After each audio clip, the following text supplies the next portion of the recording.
Halo semuanya, balik lagi di channel Cerita Film. Kali ini saya akan menceritakan sebuah film yang bertemakan survival. Gimanakah kisah selengkapnya? Mari langsung saja kita masuk ke alur ceritanya.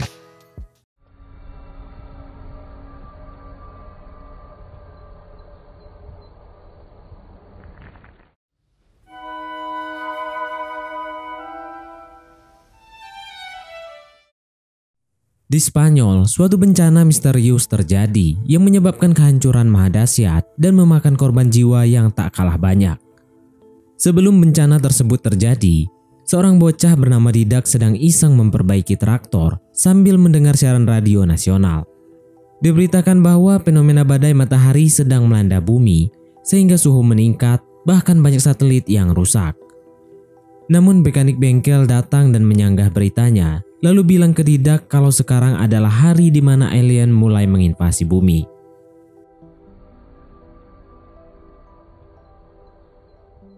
Sementara di sisi lain, gadis cantik bernama Alba sedang membuat vlog aktivitasnya dan masuk ke goa untuk menemui ayahnya yang merupakan peneliti perubahan iklim. Is that new? Have you got any words of wisdom you'd like to share? Just not about the study, because I don't think I've This got... study of mine is very important. Setelah memvideokan pekerjaan ayahnya, dia pergi ke pasar dan bertemu dengan Didak yang sedang menemani ibunya menjaga toko. Sementara di langit, kilatan cahaya muncul dari berbagai arah dan membuat Ewan ketakutan, bahkan terlihat beberapa lebah mati misterius. Sebagai guru bahasa Inggrisnya Didak di sekolah, Alba dihadiahi bingkisan dan memberikan sedikit nasihat pada Didak di depan ibunya. Sesampainya di rumah, ayahnya mengemas hasil penelitiannya dan berpamitan dengan sang putri untuk menuju Barcelona tanpa menyadari kalau bencana yang sangat besar akan segera terjadi.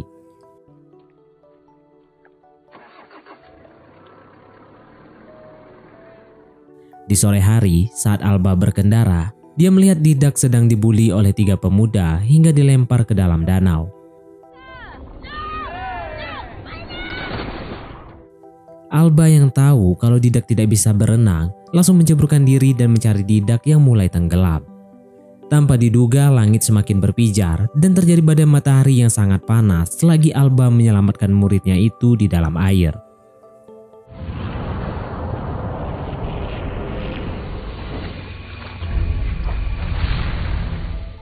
Setelah berhasil, Alba menyaksikan kobaran api disertai abu di mana-mana.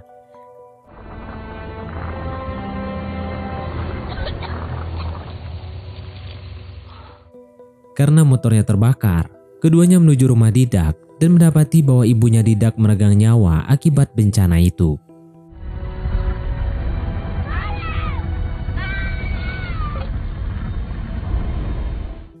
Saat keduanya menuju rumah Alba, banyak mobil yang hangus serta penumpang di dalamnya juga ikut gosong yang membuat malam itu semakin mencekam. Setelah beberapa waktu berjalan, Alba mengajak Didak masuk ke goa untuk mengambil perlengkapan darurat milik ayahnya dan memutuskan beristirahat di dalam sana.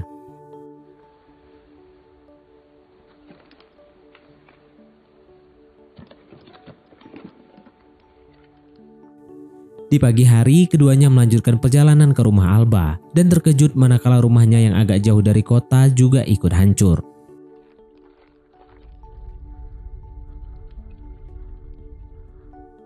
Alba kemudian menghubungi ayahnya yang belum pulang, sementara Didak mencoba menyalakan TV dan radio yang sama sekali tidak berfungsi. Saat sadar kalau jaringan telekomunikasi sudah mati, Alba mengecas HP-nya menggunakan listrik tenaga surya dan pergi ke kota untuk mencari orang yang masih hidup. Namun sayangnya, mereka hanya melihat kota yang hancur ditambah bau busuk dari para korban yang terdampak bencana. Saat Didak mengambil senjata polisi, Alba melarangnya dan mereka beralih mencari motor yang masih berfungsi. Tanpa diduga, bocil meresahkan ini malah mendorong Alba yang tidak siap sehingga Alba terjatuh dan tertusuk besi tajam.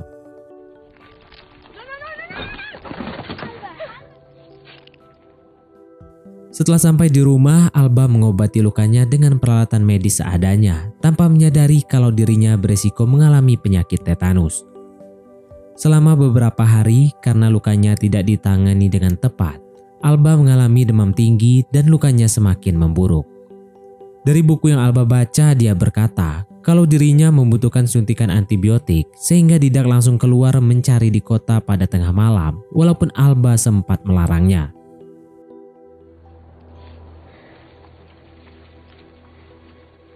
Beberapa jam ditinggal sendirian, akhirnya Didak berhasil mendapatkan antibiotik dan segera menyuntikannya karena Alba sudah tak sadarkan diri. Selama menunggu Alba siuman, Didak mengunjungi sang ibu di rumahnya yang sudah hancur lebur dan juga ke bengkel tempat dulu dia biasa bermain. Beberapa hari kemudian, Alba bangun dan bocil meresahkan ini langsung memeluknya. Alba takjub karena dengan inisiatif Didak, lukanya kini bisa sembuh. Setelah itu, hari-hari mereka diisi dengan bertahan hidup, di mana Alba fokus menanam sayur mayur, sementara Didak membantunya diselingi bermain bola. Dengan mengibarkan bendera putih agar diketahui tim penyelamat, Alba juga rutin merekam aktivitasnya bersama Didak. Suatu hari, Didak panik setelah mendapatkan ada bercak darah di atas kasur. Dia pun segera menghampiri Alba yang sedang mencuci pakaian dan memberitahu kalau darah tersebut wajar bagi kaum wanita. Sesudah dijelaskan, si Samsul ini malah penasaran dengan tombol nuklir Alba. Namun Alba melarangnya menyentuh dan berkata kalau Didak belum cukup umur. Beberapa hari selanjutnya mereka masih bertahan hidup semaksimal mungkin dan hubungan keduanya juga makin akrab satu sama lain. Hingga beberapa tahun kemudian Didak tumbuh besar dengan badan tegap khas model iklan celana dalam dan hal itu membuat Alba tersenyum kecil. Suatu hari ketika Alba menyiram tanaman dan Didak memantau sekeliling, Didak mendapatkan jackpot dengan menyaksikan Alba yang sedang mendinginkan badan dan dia memilih untuk lebih fokus. Berbulan-bulan berlalu, Didak memutuskan ke bengkel untuk memperbaiki traktor dan membawanya ke rumah sehingga Alba terkejut menyadari bocil yang dulu dia besarkan kini menjadi berguna. Menyadari tim penyelamat tidak pernah ada, keduanya memutuskan bergerak ke Barcelona demi mencari ayah Alba yang kemungkinan masih hidup dengan melewati ribuan bangkai kendaraan dengan mudah menggunakan traktor. Setelah beberapa kali berhenti untuk mengambil bahan bakar dari kendaraan lain, mereka kian dekat dengan kota Barcelona yang ternyata juga luluh lantah dan akhirnya memutuskan beristirahat sebelum memasuki pusat kota. Keesokan paginya keduanya melihat kehancuran yang sama seperti tempat tinggal mereka dan Alba mencoba menghubungi ayahnya namun tidak berhasil sehingga Didak juga ikut bersedih. Setelah berkeliling dan tidak menemukan siapapun, mereka pun singgah ke Stadion Bang Messi dulu saat di Barcelona. Karena sepi dan ingin merasakan atmosfer stadion megah tersebut, Didak bermain bola di sana sementara Alba menyaksikan sambil merekamnya. Setelah Didak berhasil mencetak gol, dia selebrasi sambil mengangkat bajunya di depan Alba dan Alba kembali menganga melihat tubuhnya sambil HP-nya pun terlepas. Mereka dengan malu-malu berciuman dan kemudian di malam hari yang sunyi, dengan ditemani cuaca buruk di stadion tersebut, mereka memutuskan untuk mengunboxing satu sama lain sambil berharap ada orang lain yang masih selamat. Beberapa hari tidak menemukan siapapun, mereka akhirnya memilih menetap di pinggiran pantai. Dan seminggu kemudian, Alba mengumumkan kalau perutnya sudah terisi sehingga Didak sangat bahagia karena kegacorannya. Selama menunggu kelahiran buah hatinya, Alba mengisi pengetahuannya mengenai cara melahirkan sampai membesarkan anak, sambil terus dijaga oleh Didak yang sangat menyayanginya. Berbulan-bulan berlalu dan persiapan melahirkan sudah lengkap. Tibalah saat Alba melahirkan anak pertamanya sambil ditemani sang kekasih.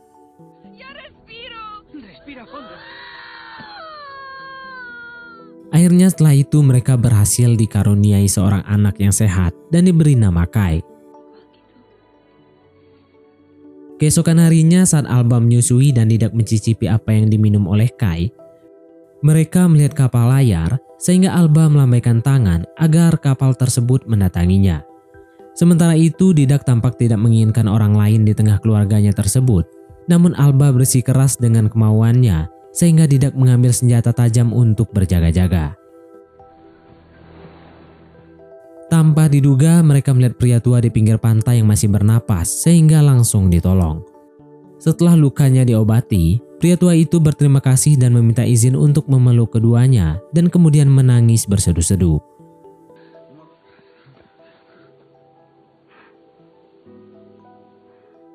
pria tua itu mengingat bahwa saat mesin kapalnya rusak dan sudah menurunkan jangkar, sebuah badai besar menerpanya hingga jatuh ke air. Selama beberapa hari memperbaiki kapal, pria itu selalu turun ke darat dan membagi ilmu mengenai pelayaran dan juga pertanian yang membuat Alba merasa pria tua itu sangat mirip dengan ayahnya.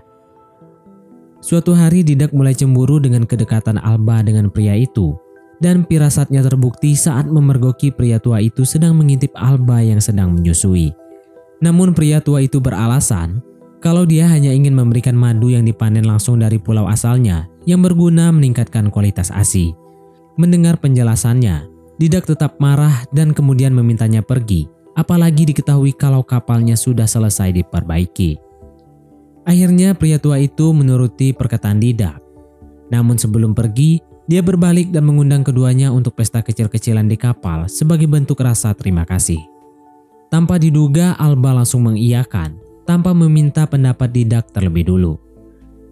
Sesudah bersiap-siap dan naik ke kapal, keduanya yang turut membawa sang putra dijamu oleh pria itu dengan menonton layar tancap, sehingga malam tersebut terasa spesial bagi keduanya.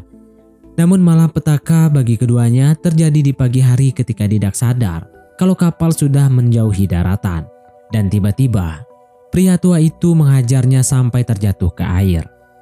Mendengar kegaduhan tersebut, Alba keluar dan terkejut melihat Didak berada di air, sehingga dia langsung melempar pelampung sambil terjun menyelamatkannya. Namun tanpa diduga, pria tua itu kabur menjauh sambil membawa putra mereka yang membuat keduanya hancur berkeping-keping. Sesampainya di darat, baik Alba maupun Didak langsung melampiaskan kemarahannya dengan merusak apa yang pria tua itu ajarkan.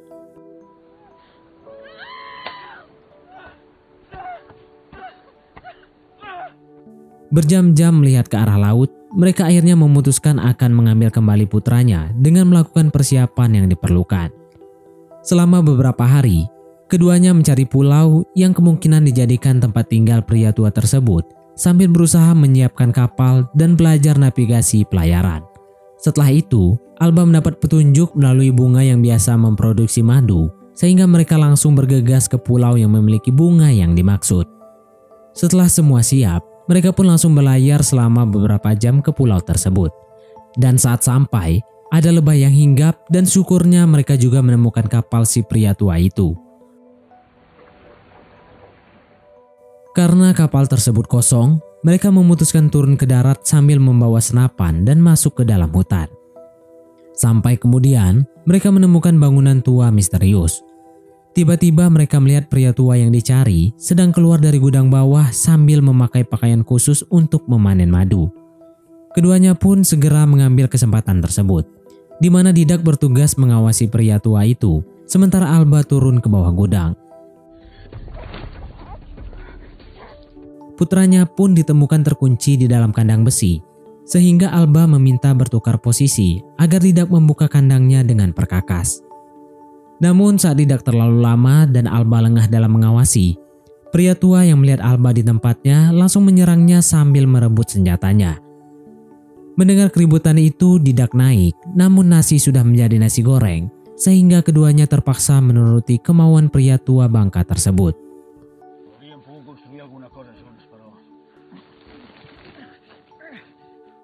Mendengar Kai terus menangis, Alba memohon padanya agar diizinkan menyusui karena pasti putranya sangat kelaparan.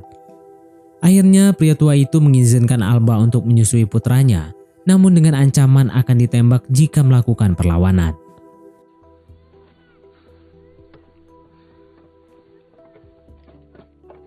Saat menyusui di gudang bawah, kita sempat mengira kalau pria tua itu akan mengunboxing Alba di sana. Namun ternyata dia lebih memilih untuk mengawasi Didak. Tanpa diduga, Alba memutuskan lari sambil membawa putranya. Tapi sialnya dia ketahuan, sehingga pria tua itu langsung mengejarnya ke arah dermaga. Setelah lari beberapa puluh meter dan pria itu semakin dekat dengan Alba, dia berhenti untuk bersembunyi sambil menyusui putranya agar tidak bersuara.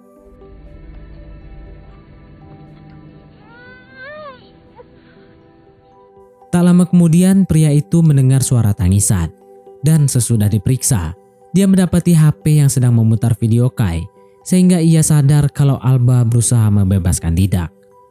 Pria itu pun langsung balik kanan, sementara Didak berusaha dilepaskan Alba. Namun karena sudah ketahuan, dia menyelipkan pisau lipat ke tangan Didak sebelum menjauh. Ketika Alba ditodong, Didak yang masih lemas menyerang pria itu namun kurang maksimal.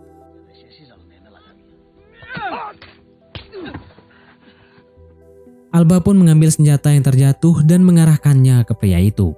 Tapi karena tidak langsung menembak, pria itu berhasil mendekat dan hanya tertembak di bahu sehingga masih bisa melawan.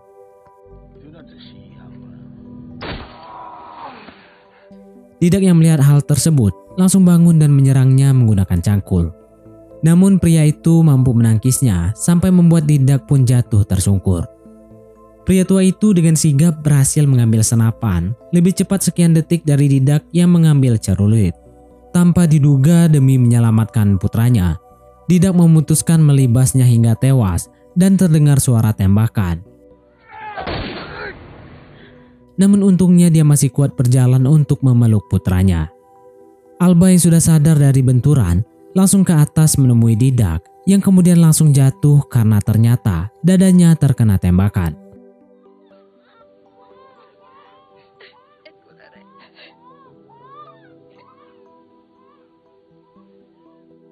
Alba pun harus menjadi janda di tengah bencana karena kesalahannya sendiri yang tidak langsung menghabisi pria tua ketika tadi ada kesempatan.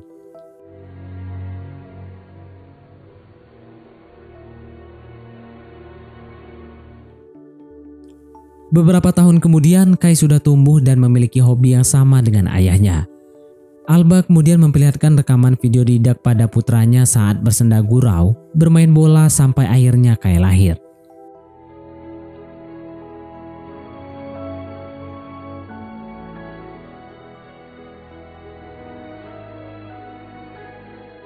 Tujuan hidup Alba pun menjadi ambigu karena di akhir, Alba mengisyaratkan kalau cintanya dengan sang anak merupakan benih awal umat manusia dan film pun tamat. Mungkin sampai di sini saja teman-teman untuk alur cerita film kita kali ini. Terima kasih buat teman-teman yang telah mengikuti alur cerita film ini sampai selesai. Sekian dari saya, sampai jumpa di konten berikutnya.